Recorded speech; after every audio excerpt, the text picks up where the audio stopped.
खुदा का वास्ता मुझे आजाद कर दो।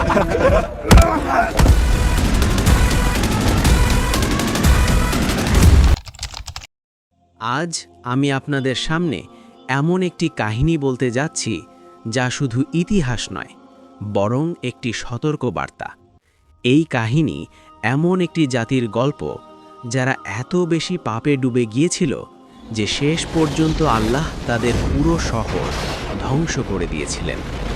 এই কাহিনী আল্লাহ এক মহান নবীর কাহিনী, লূত আলাইহিস সালামের কাহিনী। আর তিনি ছিলেন মহান নবী ইব্রাহিম আলাইহিস সালামের আত্মীয় ও অনুসারী। আজ আমরা জানব সেই জাতি কি পাপ করেছিল, নবী কিভাবে তাদের সতর্ক করেছিলেন, কেন আল্লাহ এত কঠিন শাস্তি দিলেন, আর এই কাহিনী থেকে আমাদের কি শিক্ষা নেওয়া উচিত। তার আগে আপনি যদি এই চ্যানেলে নতুন হন তাহলে চ্যানেলটিকে সাবস্ক্রাইব করে নিন, যাতে শিক্ষণীয় ভিডিওগুলো আপনার কাছে আগে পৌঁছে। আর ভিডিও ভালো লাগলে লাইক ও শেয়ার করুন। তাহলে চলো শুরু করা যাক।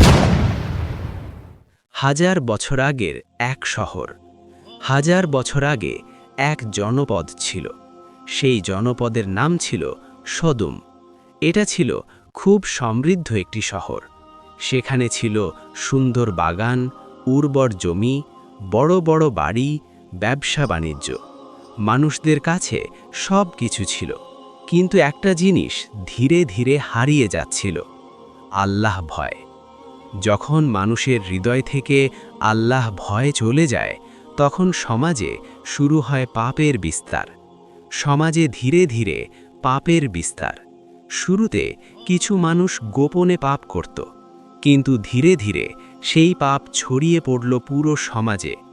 মানুষ আর লজ্জা করত না, পাপ তাদের কাছে স্বাভাবিক হয়ে গেল। इसमें मजा है। কোরআনে বলা হয়েছে, এই জাতি এমন এক নিকৃষ্ট কাজ শুরু করেছিল যা তাদের আগে পৃথিবীর কেউ করেনি। অতিথিদের সাথে নিষ্ঠুর আচরণ। এই জাতির আরেকটি বড় অপরাধ ছিল, তারা পথিক ও অতিথিদের সাথে খুব খারাপ আচরণ করত।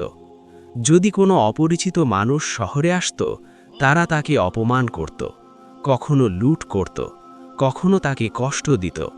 অতিথি সম্মান করা মানবতার অংশ, কিন্তু সেই শহরে অতিথি হওয়া ছিল ভয়ঙ্কর অভিজ্ঞতা। তখন আল্লাহ পাঠালেন একজন নবী। যখন পাপ সীমা ছাড়িয়ে যায়, তখন আল্লাহ মানুষকে সতর্ক করার জন্য নবী পাঠান। আল্লাহ সেই জাতির কাছে পাঠালেন লূত আলাইহিস সালামকে। তিনি তাদের বললেন, হে আমার জাতি, তোমরা আল্লাহকে ভয় করো। তোমরা যে কাজ করছো এটা খুবই নিকৃষ্ট কাজ। তিনি তাদের দিন রাত বোঝাতে লাগলেন, কিন্তু মানুষ কি করল? তারা নবীকে নিয়ে হাসাহাসি শুরু করল। हमने किसी नबी से नहीं मांगी। তারা বলল, তুমি খুব পবিত্র হতে চাও, তাহলে আমাদের শহর ছেড়ে চলে যাও। ভাবুন, যে মানুষ তাদের বাঁচাতে চাইছে তারা তাকেই তাড়িয়ে দিতে চাইছে। সমাজের নৈতিক পতন। প্রিয় ভাই ও বোনেরা, একটি সমাজ ধ্বংসের দিকে যায় যখন পাপকে গর্ব মনে করা হয়, ভালো মানুষকে অপমান করা হয়, সত্য কথা শুনতে মানুষ রাজি থাকে না। সদুম শহরের অবস্থা এমনই হয়ে গিয়েছিল। লূত আলাইহিস সালামের কষ্ট। লূত আলাইহিস সালাম খুব কষ্ট পেতেন, কারণ তিনি জানতেন এই জাতি যদি না বদলায় তাহলে আল্লাহ শাস্তি আসবে। তিনি রাতের পর রাত আল্লাহ কাছে দোয়া করতেন।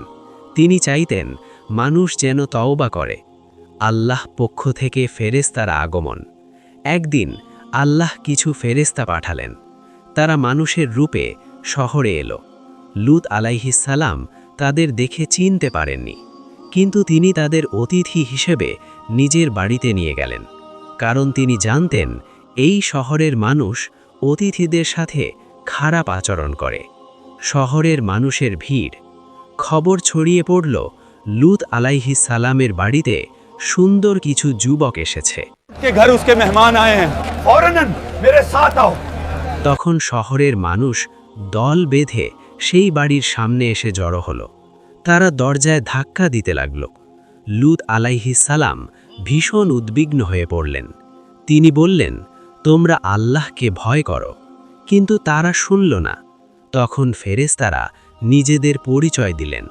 তারা বললেন, হে লূত, আমরা আল্লাহ ফেরেশতা।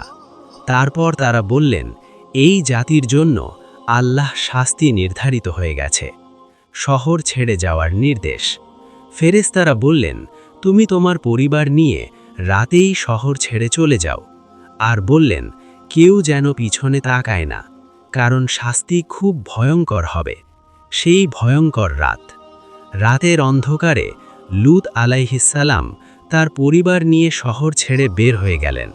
শহর তখন ঘুমিয়ে, মানুষ জানেই না কিছুক্ষণের মধ্যেই তাদের উপর কি নামতে যাচ্ছে। তারপর শুরু হলো আল্লাহ শাস্তি। जलज़ला है। ভূমি কেঁপে উঠল, শহর উল্টে গেল, আকাশ থেকে পাথর বর্ষণ হতে লাগল। একটি সভ্যতা মুছে গেল। কেন ধ্বংস হলো সেই জাতি?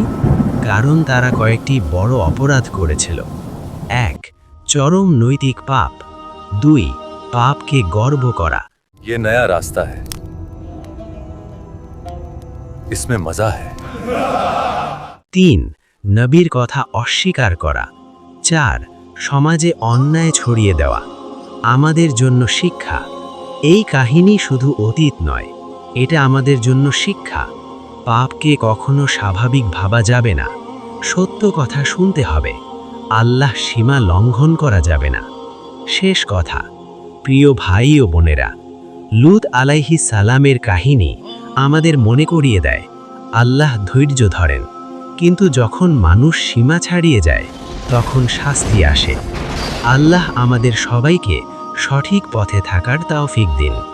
আমিন।